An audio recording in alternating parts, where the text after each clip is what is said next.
Amenhotep Nefer M. Kemet. Welcome in great peace to Egypt. I am Amenhotep, son of Hapu. I was a public official who served King Amenhotep III during the 18th dynasty. Today, I will tell you the story of papyrus in ancient Egypt. This will include its symbolism and economic importance in our country. Papyrus was a fundamental aspect of our culture, as it was the primary medium used for writing and recording important information. We call the papyrus plant waj, and the papyrus roll shafidu. This plant-based material was used to create everything from everyday documents to works of literature. Its significance in Egyptian society cannot be overstated. So, I will explore the history of papyrus in ancient Egypt, how it was made, and its various uses. Papyrus is a plant that grows in marshy areas along the Nile River. The plant has long, thin stems that can grow up to 5 meters tall. The stems are triangular in shape and have a spongy, fibrous interior. The process starts with uprooting the plant from swampy areas. Here, a peasant carries the tied clumps of harvested papyrus and heads toward the work area. Another worker removes the rind of the papyrus stems. The manufacture of papyrus is an ancient industry dating back thousands of years, around 300 BC.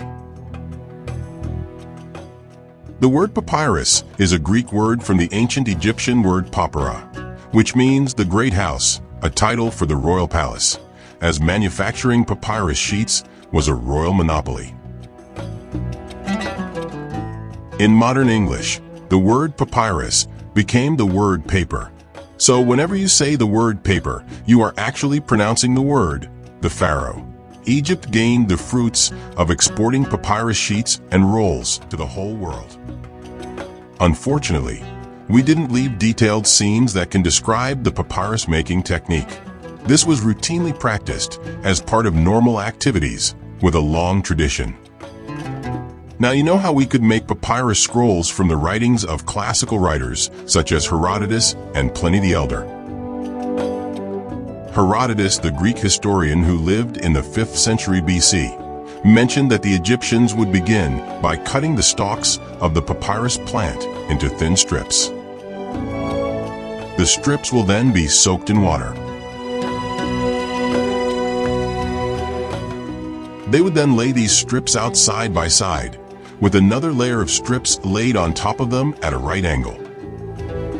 The strips were then pounded with a mallet to remove any excess moisture, and the resulting material was flattened and smoothed using a tool called a burnisher.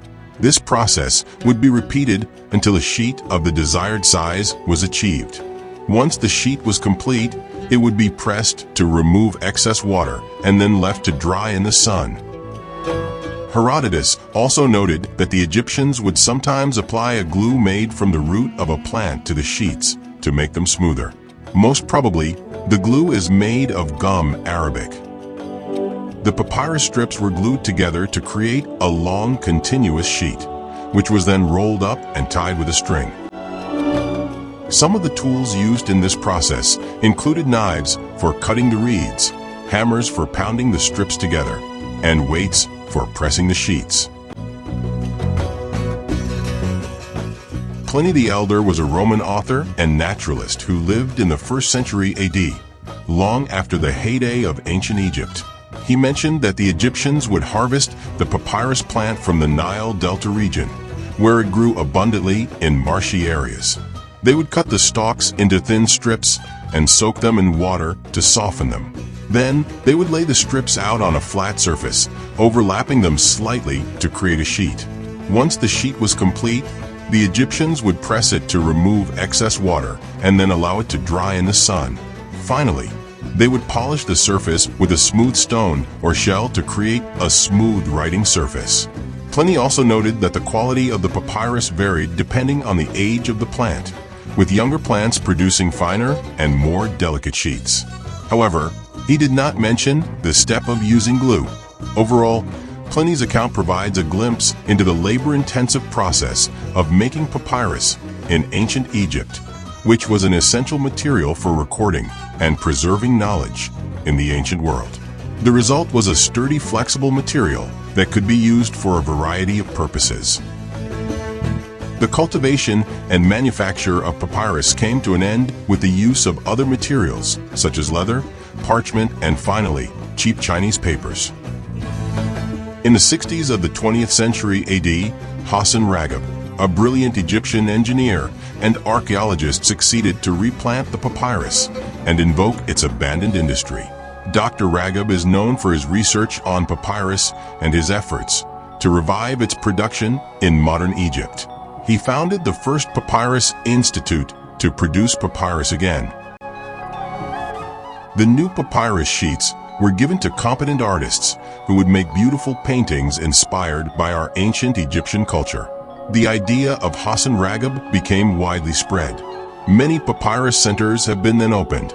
In these centers, a demonstration is made of how papyrus can be made in the modern time, inspired by the discovery of Hassan Ragab. One of the most famous uses of papyrus in ancient Egypt was for the creation of scrolls. These scrolls were used for religious texts, literary works, and administrative documents. The scroll format was ideal for storing and transporting large amounts of information, and it was used extensively throughout our history. Papyrus was also used for everyday documents, such as letters and legal contracts. These documents were typically written in different scripts, such as hieroglyphic, hieratic, and demotic. Papyrus scrolls were written using a reed pen and ink. The ink was often made from carbon black mixed with water and an adhesive such as gum arabic. The red ink was used to write rubrics, and it was prepared from red ochre. The ink was absorbed into the papyrus fibers, creating a permanent record. Other colors of the Egyptian palette of the scribe can also be used for making paintings on the papyrus. The scribe sits cross-legged and writes on the papyrus sheet spread on his lap. This is the scribe's writing kit, formed of a cylindrical container for the reed pens. A rope attaches the container with a bag and the palette of the inks. Another palette with the pens is shown here with more details. These are reed pens of different sizes. And this is a cylindrical scribe's box. This is a knife used by the scribe to cut the papyrus into the required size. The scribe is fully concentrating while writing on the papyrus sheet. In addition to its use as a writing material, papyrus was also used for a variety of other purposes. The rind of the stems could be used to make ropes, sandals, and baskets.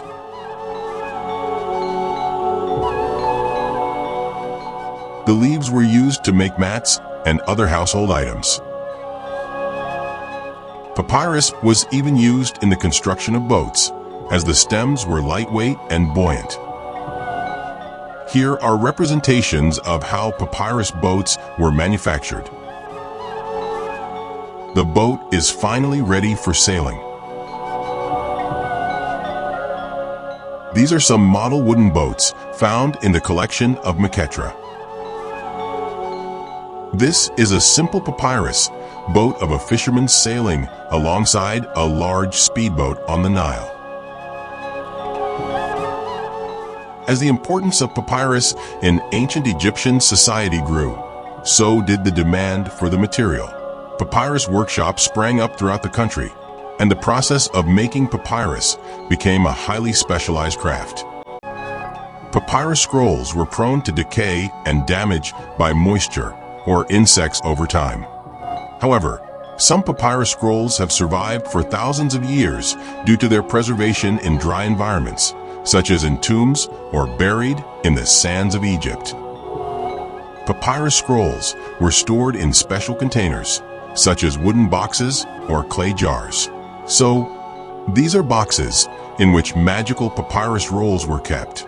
The containers were often labeled with the contents of the scroll and the name of the owner.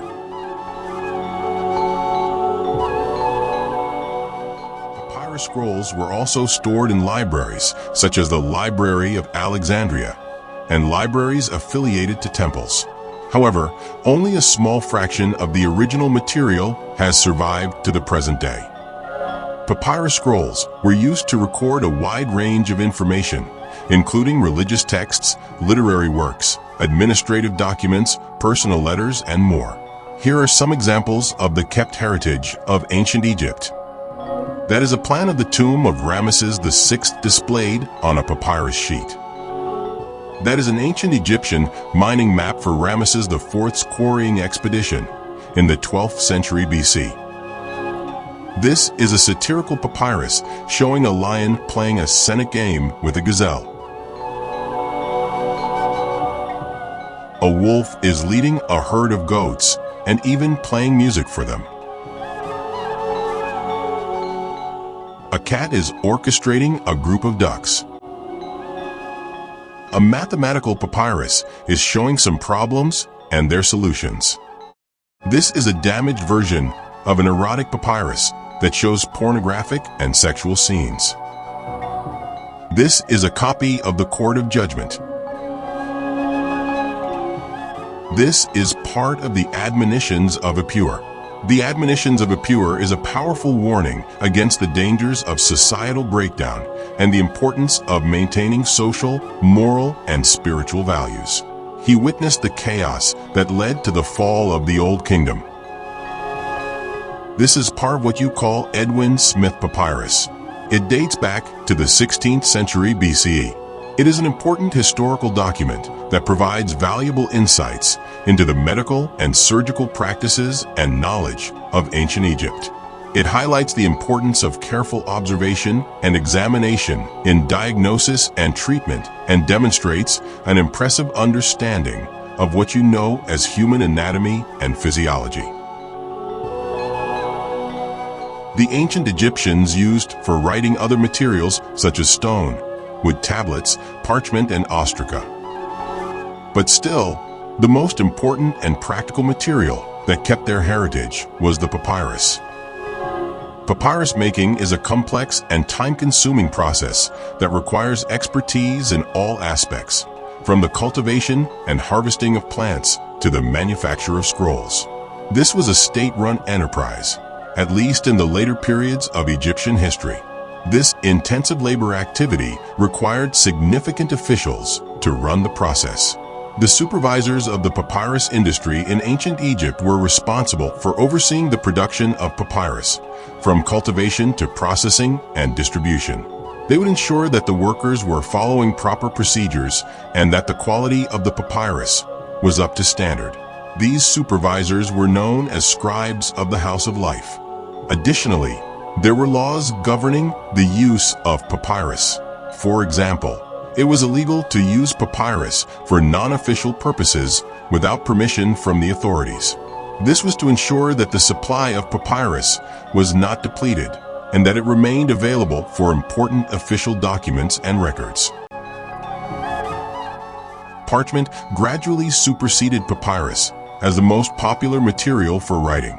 The latest known papyri date from around 1100 AD, although even these are isolated examples.